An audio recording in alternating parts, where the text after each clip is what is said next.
This is my Zig detail water brush. I've had it for over 10 years and I absolutely love it. I love how fine and detailed that point is. You just screw off the water reservoir and squeeze it under a tap to fill it. The nice thing about having water right in the handle is you don't need to have a water cup on your surface in order to possibly knock over. I'm clumsy, so I would knock it over. When you're watercoloring with it, because of the nice fine tip, you can get into all sorts of fine areas. And to clean it off for a new color, you just squeeze it onto some paper towel, wipe off the tip, and you're good to go for your next color.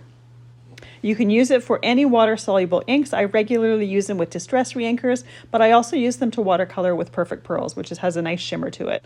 I love mine so much. I have 3 teenage girls that are also arty, and one of them borrowed mine at one point, and I was so paranoid about not getting it back that I went and bought a second one so that I didn't have to worry about it. That's how much I love this brush.